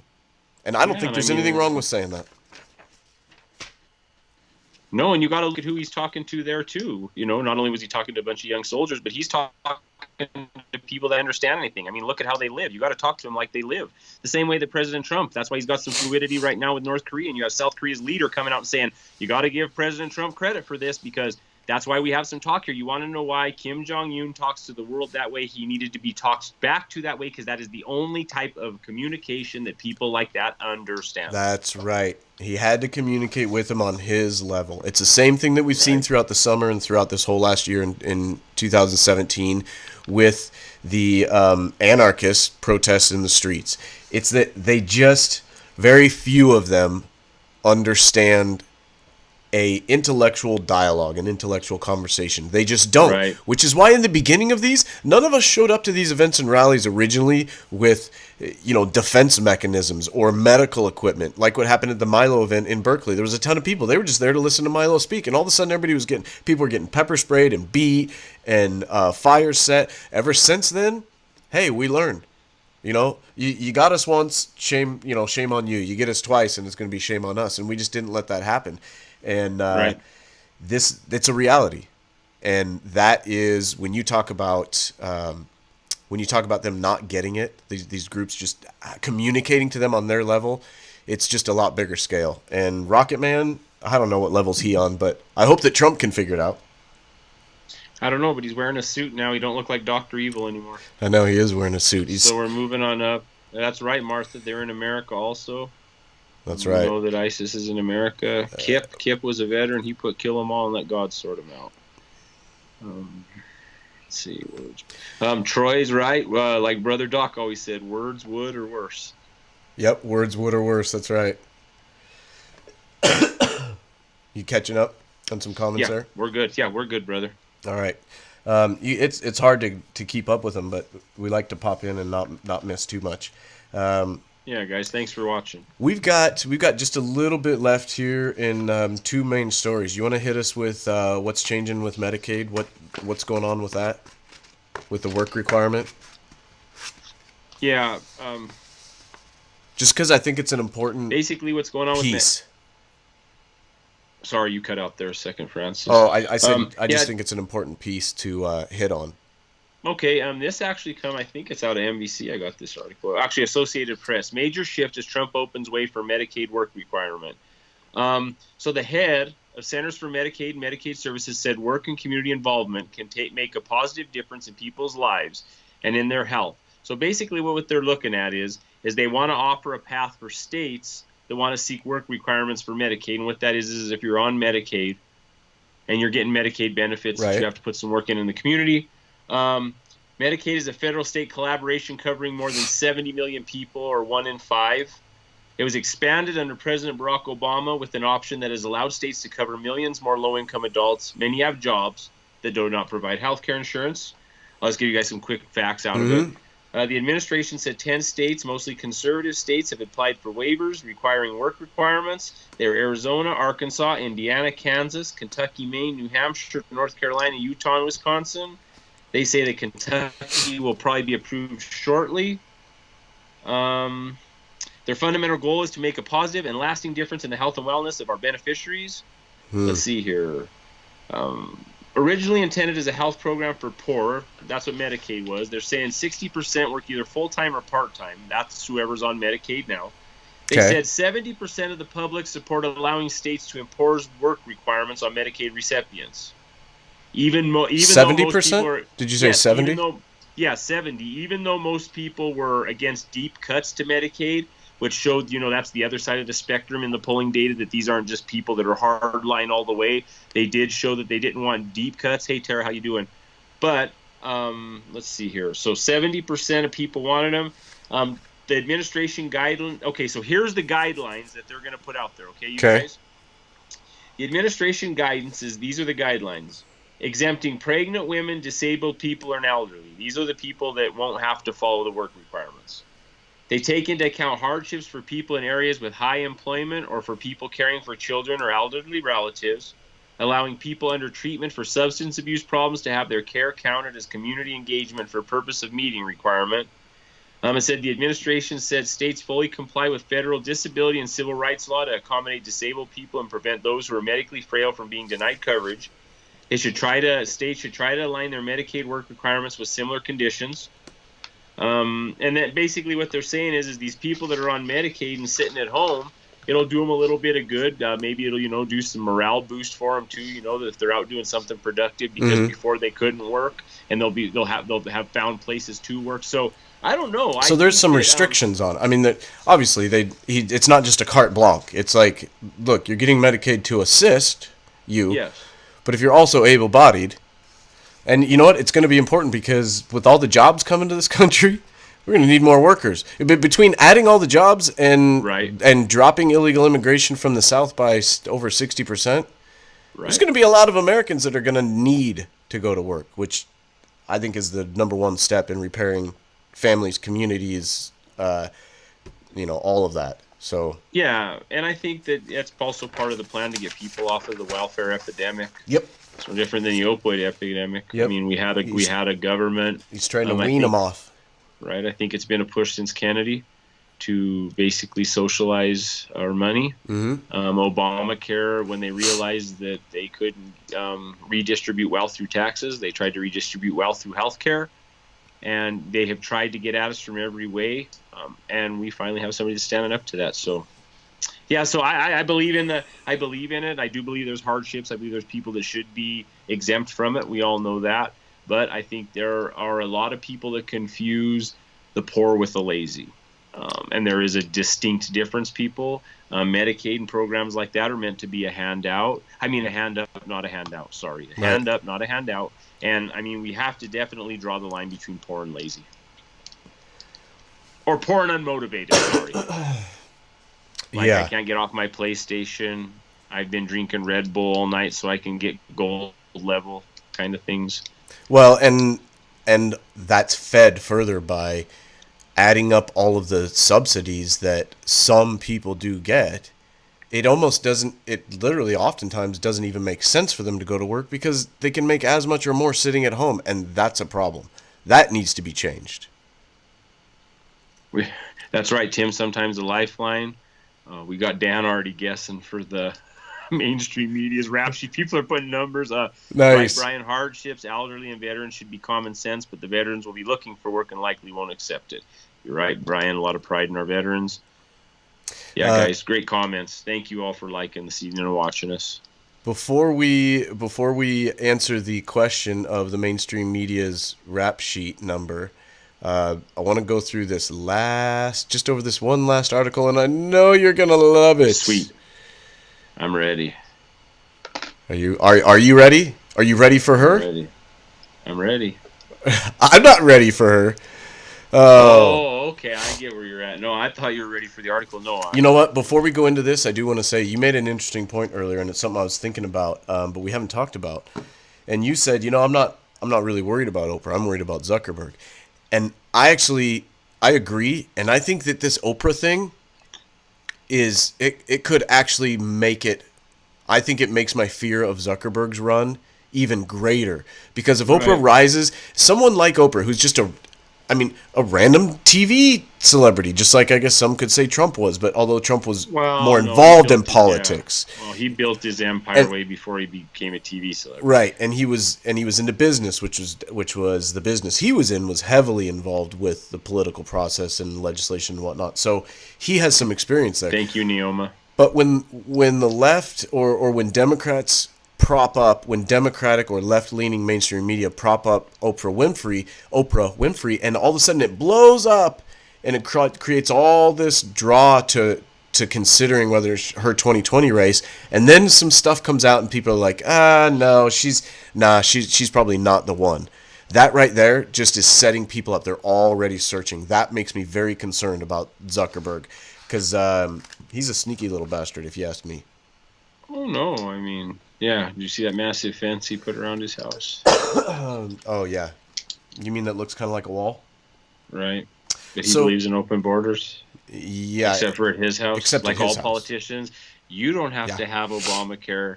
Yeah. Or we don't have to have it, you have to have it. We don't have to obey by gun laws, you have to obey gun laws. We're your ruling class, you're a plebe, yada, yada. Thank the, for those of you that live in California, the old California State Senate, who voted to what Ty's referring to, they voted to exempt themselves from all the healthcare laws and all laws pertaining to firearms, including the ones that they just passed that limit the sale and purchase of ammunition, and they limit. It was like 90-something pages or 80-something pages of crap. But the state Senate, don't worry, they don't have to follow it. They get to do whatever they want. So anyway, back to Oprah. Oprah. While we were all distracted by the possibility of an Oprah 2020 presidential race, unbeknownst to all of the rest of us, FISA was pushing for a 6-year and got so far. It's through the Senate. I think it has to go through the House, but the first vote was the hardest one to get through, and they've passed it, so it's probably coming. 6 more years allowing the FBI to illegally spy on all of us without a warrant. This is through the FISA Act. I know that's redundant because it stands for Foreign Intelligence Surveillance Act, and it's Section 702. It has served as foundation for NSA's largest and most egregious surveillance programs for the last decade. This section is what has allowed them to just carte blanche monitor communications, email, phone, and whatnot with people outside of the U.S., even if they were talking with you or I inside the U.S., which then opens them up to our conversations and our lives, which it doesn't really matter if the person talking on the other side of the pond is a criminal or is illegal or is a terrorist or is talking about illegal actions. Americans, we still have rights. We have the right to commit crimes. I'm sorry, I know that sounds weird, but we have the right in this country. We are free to commit crimes and then pay the price. But we have the freedom to talk about them. You and I could sit here and talk about how we're going to devise to rob a bank. We have that right to be completely idiots and to plan something and then go commit a crime and then go get caught. And according to the federal government, they don't want anyone to have that ability. So this is to, quote, better protect Americans' privacy. This is what Congress has claimed that the original bill would do. Now, it was set to expire December 31st of 2017. Right. But they got an extension to take it out to April. And now it's passed committee. 27-8 was the vote. This allows them to search data, search. Rand Paul's supposed to filibuster. Yeah, I hope so. I mean, I hope he said does. He's going to filibuster. Somebody better send him a catheter, poor guy. I wish that we didn't have to rely on the whole filibuster. I wish that we could just rely on common sense and intellectual dialogue. But so here you go, guys. This is the continuation. So a spokesman for the Office of the Director of National Intelligence, Brian Hale, who we all know and love. Oh, Brian Hale. The government believes it can keep the program going for months, even if it is not reauthorized. That is a quote from Brian Hale, the Director of National Intelligence. Or, excuse me, a spokesman for the Office of the Director of National Intelligence. So that's exactly what's happening right now. It was supposed to expire on December 31st. They're keeping it going based on this guise of this April date. And they passed intent to renew it for 6 more years. I don't know. What do you guys think about this? This is where we have a checks and balance. We have to balance out, not checks and balance. We have a balance issue. How do you balance out security over privacy? How do you balance out safety over rights? Oh, I can't think of the quote. It's driving me crazy. A country that'll trade its privacy for security. Oh, I can't remember. I know you've seen the quote 50, 60 times yourself. It's probably one of those. Pop into my head right now. But you know the quote I'm talking about. Yeah, probably one of those that says peoples that will trade their liberty for security deserve neither. Probably along those lines, right? Yeah. Right. Yeah, that's pretty much where it's at. No, that's where I stand with it. I mean, I understand that there has to be some things picked up. I mean, there has to be some point of security or some point of stopping terrorism and things like that. I do agree with that. But, I think there's got to be a big set of parameters. I mean, no different than unmasking or unveiling elected officials. And I know that Trump was talking about they're going to come up with a new plan for that, and it's going to be definitely by the book, and they're not going to be able to push it off on anybody else. But good. I don't know. I'm in the middle of the road on that one, brother. I'm in the middle of the road on that one. I think there needs to be some, but not too much. It's like everything in government, limited, right? Limited. But the problem with government is you can't say government and limited in the same sentence. Not unless you're at a comedy show and trying to get laughs. Right. So that's all I got on that. I think, Oprah she's not a non-issue. She's going to be an issue. She's going to continue to be an issue, but she's not the concern. I think that the FISA issue, the security issue, I'm not a fan of it. I would have to have a long discussion and debate. I mean, for me to sit there in that type of a negotiation and say, yes, I agree that we should limit the privacy of Americans for that reason. That reason is going to have to be, I mean, just enormously, undoubtedly verified and verifiable, trackable, and manageable, and also amendable. Right. There would have to, for me to openly agree to say I'm willing to give up my privacy, give up my rights, or a portion of them in exchange for what you are telling me is going to make me safer. Right. I need it explained. It needs to be something that we can manage, that we can understand, all of us. It needs to be something that is readdressable. Okay, it needs to be something that isn't set in stone, that isn't going to take 3 more years of discussion if it's a failure and we need to adjust it. We, the people, I would want to have the ability to, for the people to speak and have maybe a written in trial period of something like that, where it automatically expires. There is no re-upping it. It has to expire in X amount of time, and the only way that it's going to be reinstated and extended is if it was verifiable to be beneficial. Yeah. Because I don't like giving up rights. Yeah, I don't either, man. I'm not for it. It's a mess. Well, what did we have? You said there was already some numbers, some guesses. Yeah, there was a couple. There was some. Where were we at? We were at 52, but we were at 52 for like 4 days in a row. It didn't change. Yeah, it didn't change. It didn't shift on Tuesday. We had a couple come in. They were so far back, I can't remember, brother. All right. Well, you guys want to give us some numbers? What do you think on the Breitbart mainstream media is accused? And for those of you that haven't been in here before, basically Breitbart, they've done an article. The mainstream media is accused. They did a rap sheet, and the rap sheet was media members that were accused of sexual harassment. And at the time that we did it, it started off at 15. The day we actually printed the article was November 29th. They were at 19 media members that had been accused of sexual harassment or sexual impropriety. Last week, we were at 52. So we are going to see where we're at today. What did you say? We hadn't had any move in, what, four days?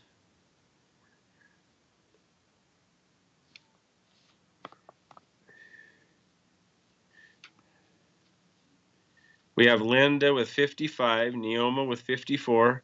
Anybody else want to throw a few guesses out before we reveal this? Troy, they will never stop watching. So 59 from Pam. Yeah, people are seeing that it's slowing down, and it has. Mark 53, Martha 53. Okay, so I would say, Michelle 64. Michelle's optimistic for this. She's optimistic for a big week, huh? Amy 57. All right. Well, Danae 61. Let's check it out. I kind of felt let down on Tuesday because there wasn't any new names to go look for. Eric 65. Where are we at here? Drum roll. There we are, 54. 54. Wow. We gained 2. Wow. Shall we see who they are? Neoma 54. Yeah, who are they? Naoma said 54. She got it right. Yeah. Eric 1,000. So the last 2 to be added, number 53, because we were at 52. We were right down here, if you guys remember. And there were some good ones in this last little group. I mean, not good ones. There was some big names. I shouldn't say it like that. It's not like like a cockfight. But it has that feel. It's like we come in here and we're like, ooh, who's next? Here it is, Vice Media President, Vice Media's Chief Digital Officer, Head of Vice Media Documentary Division, Rice James from Vice Media. Right, Brian. I mean, these guys, down here, longtime CNBC director. I mean, these are big people. Steve Chagres, political director at CBS News. Steve Butts, editor-in-chief, IGN. I mean, these are top dogs, which I guess shouldn't be that surprising because it's just like rape. They say that rape is it's a crime of power more than anything else. And this power and control. And this misconduct and harassment and these things, they generally tie along with people that are in a position of power or perceived power or influence, leadership, things like that, which is why we're seeing it in like Harvey Weinstein, absolutely running the show in mainstream media. And we see it from top level politicians, and we see it from, the top level sports athlete or stars, the athletic stars. And so these are the last two. James Rosen, chief Washington correspondent for Fox News, reportedly resigned over harassment and groping allegations. So here again, he's a chief correspondent. He's not just a correspondent. He's like the man. He's not the guy bringing bologna spread sandwiches to the cast. No, he's the guy telling everybody what to do, telling everybody where to go, and probably assigning the stories and the placement for the correspondents, which of course then probably, I'm going down a rabbit hole here, but leads you into those scenarios where it's like, I really like your work, and I'd really like to put it closer to the front page, or to put it on a breaking news story. So why don't you just come in here in my office and let me harass you? That's kind of how I see these things are going.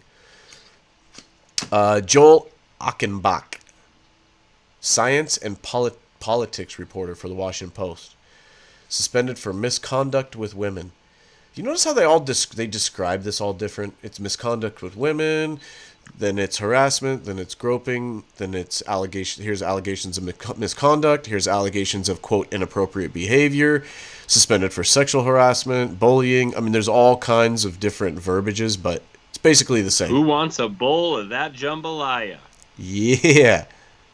Right? I mean, you throw those all in a bowl. Wow. You got them. Look at all those different names. Well, we jumped from 52 to 54 on the mainstream media's accused. If you guys missed the beginning, we'll just do a quick recap here. If you didn't catch it, just to remember, Facebook is changing your news feed. It's coming. You are going to see posts and shares from family and friends. They are not going to be pushing or including in your normal news feed producers and brands. So all of the content producers that you see, like this show, would not pop up. Like we had people come in this morning, they're like, oh yeah, I haven't seen this show before, and you guys popped up in my news feed. That's not going to happen anymore. That's going to be restricted. So just so you know that. Adding on to that, Google managers, of course, are now we find out keeping blacklists of conservative employees, even to the point of saying, should we hold trials for those before they get put on the list? And then should we have like a 6-month period where if they, and this is a quote from there, if they start behaving better, they can be removed from the list. These are the people that are managers at Google. We're not talking about a local McDonald's. We're talking division managers and heads from Google. So there you go. That's negative. The positive is Walmart. $11 an hour, boosting it for 1 million U.S. workers. And on top of it, what are they giving? Bonuses. $1,000 bonuses. $1,000 bonuses. Hand them out, baby. Right. And right before tax time, and they're going to get their taxes back, and they're going to, there's going to be situations like that. Here's the thing. I don't know how poor you've had to live through life. I've hit times where it was pretty rough. And I'll tell you what, a lot of these people, I know from experience, they get to a point, and even when they get a job, and even if they get $1 an hour raise, they're behind. They're behind on medical bills. They're behind on repairs to their car. They're driving their vehicles so gingerly because and I've done this. In fact, I still do it a little bit. Like my truck, the synchros are bad in the transmission. I drive it really gingerly because I can't afford to put a new transmission in it. These people are struggling on so many levels that things like this, they're going to hit tax time. They're going to hit February. They're going to see more money on their paychecks. Boom, because of tax cuts. They're going to get a raise because Walmart knows, and they've already calculated how much just egregious amounts of money they're going to save under the new tax cuts, and they're giving it back. So these people are going to see more money on their paycheck in February. They're going to see a raise come probably February or March, and they're going to see taxes that a lot of them are going to get taxes back, and on top of it, $1,000 bonus. These people are going to be able to do things like fix their car so they don't have to worry about it, catch up on medical bills, get their kid braces, move out of the small apartment where they've got Spend 3 money. kids sharing a room, and they can afford the monthly, right? They can afford the monthly of a new payment. Amen. but they can't afford Amen. the entry costs. They can't afford to pay for the new pet fee and the first and the last and all of that. This is going to give people that money to be able to make their lives just a little bit better. And if they can make that one little step, get out of that small apartment into a bigger apartment, get their car fixed so that they can feel safer to drive farther, to get a better job even still. American dream. This American You know, dream. we think about $1,000 not being a lot of money to a lot of people, but I tell you what, $1,000 combined with a little bit more in their paycheck, combined with the ability to pay off some debt or get a, not a down payment, but an entry cost into a bigger place to live. Things like this are going to make major differences in the lives of a lot of people. Yeah. So that's that. Again, don't let your kids eat laundry detergent pods. Social media trend is out right now. The kids are eating laundry detergent pods. Very, Insane. very dangerous. Don't let them do that. Don't let them do that. Say no to laundry pods. Right. Senior Pentagon soldier says to ISIS, surrender or get beaten with an E tool, the entrenchment tool. So we talked about that. Of course, we talked about Medicaid work requirements for folks that are getting Medicaid, but they're still physically able. Count me in. I agree with that one. I think it's a good thing, too. The media, of course, obsessed over Oprah's 2020 possible bid, but that, I think, was just a cover-up, of course, or at least it was a distraction. Not a cover-up, that's a better word. It was a distraction. Whether intentional or unintentional, it distracted us from recognizing that FISA is now extending their ability to spy on us, gather information from us without a warrant, based on certain circumstances for another 6 years. So pay attention to that. Also, we don't really care a whole lot about the NFL anymore.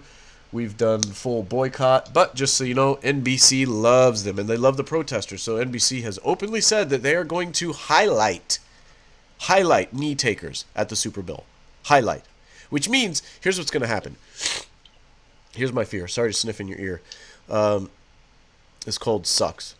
And I'm losing my train of thought tonight, too, because of it. My head just feels like it's like this freaking big. My eyes are going to pop out of my head. So, here's what I fear is going to happen, or what I think may happen. Now, you're going to have some of these NFL players that they kneel all the time. And NBC knows they kneel. They are going to have pre-designed clips. That's gonna, Martyrs. They're going to turn them into living martyrs.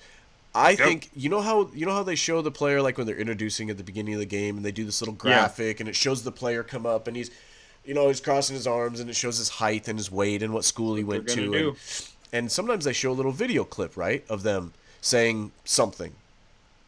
That's what they're gonna do. They're gonna have it for the kneelers, and when they zoom in on a kneeler, they're gonna have his pre-recorded, pre-set up, politically charged, one-sided, leaning, and political statement by a mainstream media. They are going to make a political flat-out statement. That's my prediction for it. I agree. I think they're going to do the same thing. I think they're trying to make it look like it's the opposite. They might be doing it for ratings. Who knows? Yeah. Well, they're doing it to piss me off. That's for sure. I won't be watching. I'll be flying a flag on an overpass somewhere. Amen, brother. Well, amen. Right on, brother. Well, thanks. That's all I've got for tonight. Thank you, everybody, for coming in. Again, thank you to our veterans and our public service veterans as well. We'll see you back here Sunday night. Ty, take us out, brother. What do you got for closing thoughts, man? Hey, guys. Thanks for joining us. We appreciate you all coming in tonight. Like and share. Get this out. Hope you guys enjoy the message. We got a lot of new stuff coming to you guys. Captain America. Can't wait for this all to work out. No, I'm excited. See what you've been working on. Yeah, see what I've been working on. There's a little inside conversation. Yeah. Captain America, thanks for joining tonight. Thank you all for joining. Like I say, if we don't stand for the liberties and freedoms that we have today, our children, our grandchildren won't have them tomorrow. Get out and stand. Go to a school board meeting, city council, county commissioner, art district. It don't matter. Get out. Put your opinion out there. Stand your ground. Get with some like-minded individuals.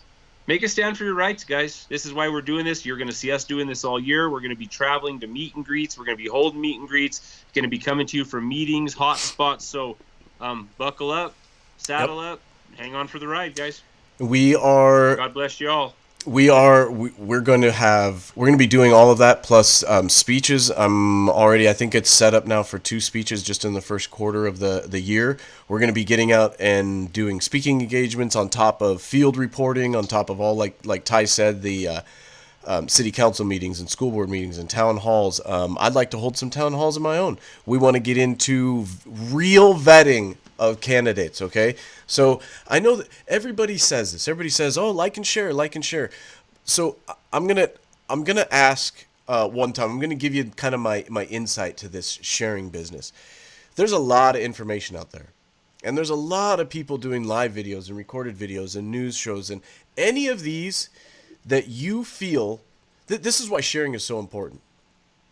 If you feel that the message that we give or the way that we deliver it is beneficial, if you watched this and even said to yourselves, one time, if you agree with it or you think it's insightful one time, sharing that lets somebody else know that there's something insightful in that. And it helps the message a ton. And if we're going to all, everybody says things throughout the summer. A lot of people say things throughout the summer like, well, I wish I could donate to events and rallies, but I can't. I wish I could attend events and rallies, but I can't. And those are all things that everybody completely understands. But one thing that is capable to be done by everyone is a quick share. Now, I understand you don't share it to your timeline if you don't want to. You got friends and family. You don't want to expose it. You're watching incognito. That's fine, but I guarantee you that you're probably in some other groups of like-minded people, and share it into a group. It's not about helping us. It's about helping the message that we're trying to get out. So if you believe in the message that we're trying to send out and the way that we're sending it out and our plans and goals, then we really, really appreciate the share because we are passionate about what we say. We're passionate about our mission. We're passionate about the show. We're passionate about our investigations and our analysis. We're passionate about the delivery that we're trying to provide. We're passionate about the education that we're trying to provide. So, share that passion with someone, and we appreciate it. It gives us boost. So I'll leave it at that. I'm going to drop it. We're going to head out of here with Madison Rising and the national anthem. So good night, everybody. God bless, and we will see you on Sunday. Appreciate it. See you Sunday. God bless, and stay vigilant.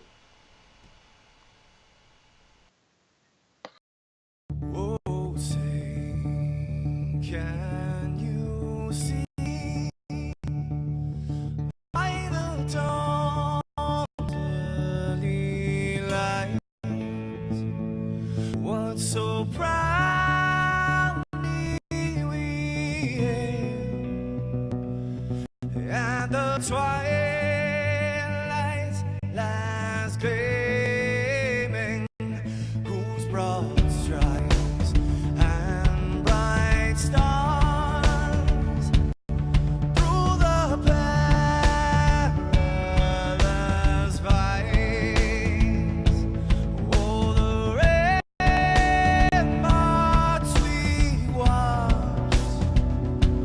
were so gallantly streaming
the brave.